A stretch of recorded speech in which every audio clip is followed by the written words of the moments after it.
what are we doing here? We are going to be making a comparison between two different boards. And there's going to be a short little video about the boards. It's tongue-in-cheek, just so you know. It's kind of fun. It's to play on words. We're comparing an all-mountain, or what they call an all-terrain board, currently on Blank's website. And then we're comparing the park board, which is that board there, with what is now referred to as the jib and play board. That's a reverse camber. This is a camber. We've brought two other boards in. We'll talk about this whole comparison in a few, but let me get into a quick introduction about who I am and the channel. I am C Stoats Media. I also work along with my son, who is B Stoats. We're basically here because we love snowboarding and we love a lot of board sports, and that's what this is about. And it's to represent all of the people out there that are riding and playing. Yeah, we all love to see pros, but at the same time, we see some incredibly talented people that just don't make it to the pro level. They just don't have the time, options, or opportunity, and that's okay. Because that's the deal, is the sport allows for all of that. You do not have to be a big, huge pro to enjoy, love, and participate in the sport. I've been in it since 1987. I've coached, I've competed, I've worked for the national magazines. I have all kinds of different things in this industry, and I love it, and I still love it to this day. But this today is about comparing these boards. And we will get into some details a little bit more here in just a few minutes, but enjoy the intro and then we'll step back and talk about the boards.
Hopefully you enjoyed that little intro about the boards. Again, like I said, tongue-in-cheek, just having some fun.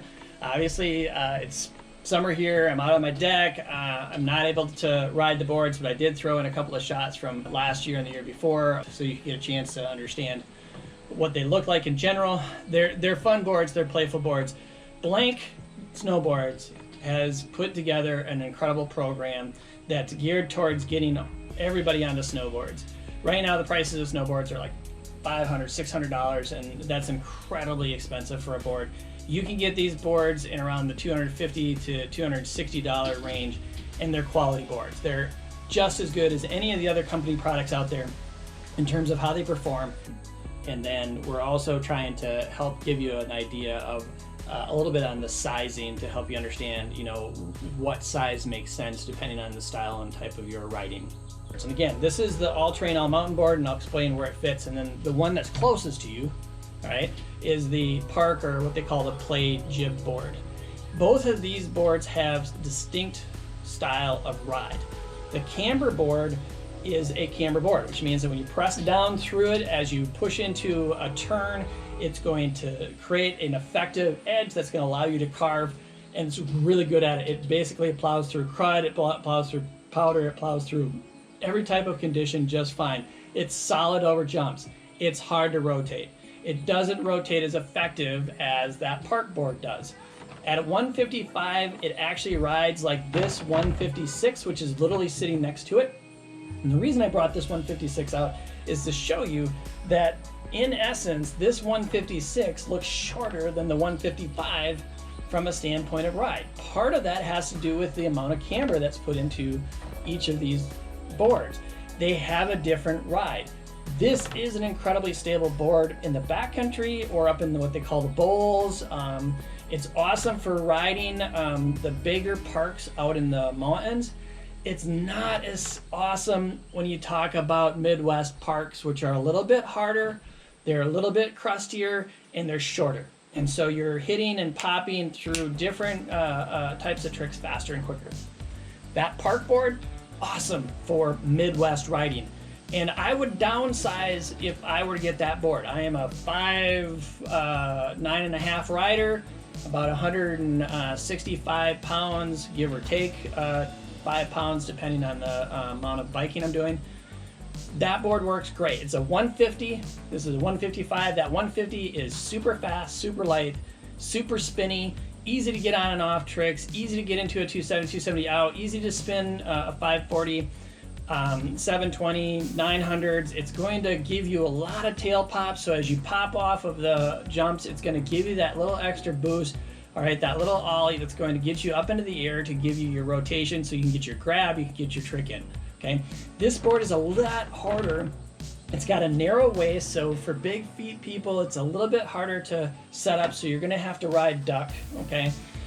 That board's also a narrow-waisted board. You're gonna have to set up ride duck. If you're anything over, 10 inches in your foot size, I ride 8.5 inches. I have dinky feet. Smaller feet fit perfectly on these boards. If you're riding a little bit bigger foot, you're gonna have to ride duck. So if you're riding like a 10 or above, you're definitely going to have to ride duck or go up a slight bigger size. The smaller the board, the narrower the waist. Now, compared to these boards, and I'm going to show you a comparison of just looking at the camber. This is about a 10 to 15-year-old board. This is a Jordan Mendenhall from Option. Option doesn't even exist anymore. This is the Indoor Survival from Capita from about maybe 6 to 8 years ago, maybe even a little bit longer. Both are tremendously fun boards to ride. This board, which is the Mendenhall, which is the older Option board, rides 100% like this 155 from Blink. Awesome in the half pipe, solid, does give you pop. It's a little softer than what I would want off of a jump in terms of where I would place the carbon fiber, which is near the mid-foot to tip and tail. This is early carbon fiber in terms of the rod, so they didn't have it quite perfected. This board actually rides better than the older board for sure. Very similar in their camber setup, very similar in terms of their structure.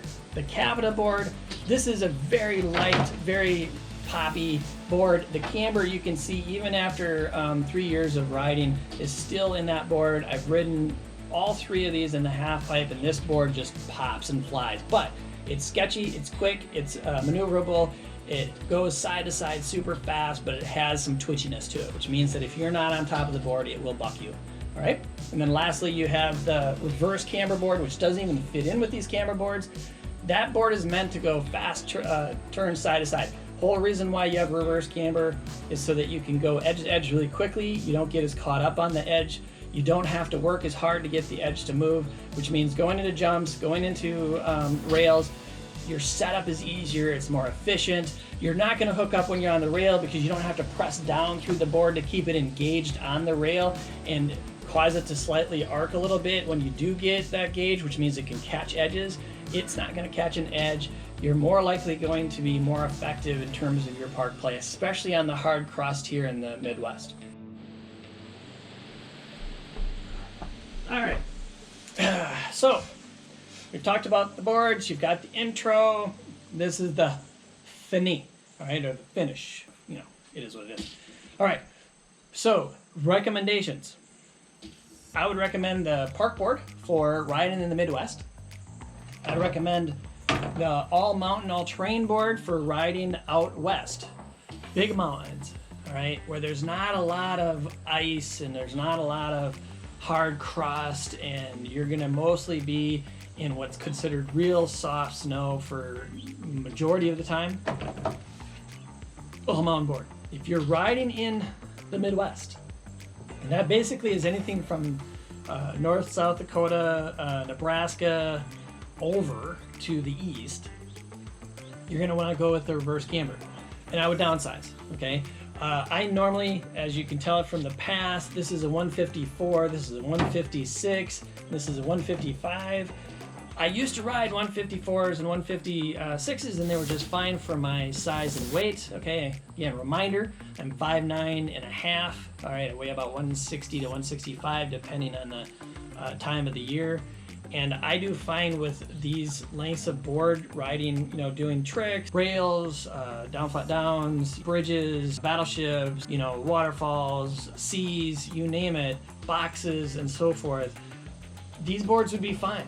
However, they're not as good when you're talking a short, small type of Midwest hill, and it's shoved with all kinds of park, and there's all kinds of very short runs with not a lot of steepness.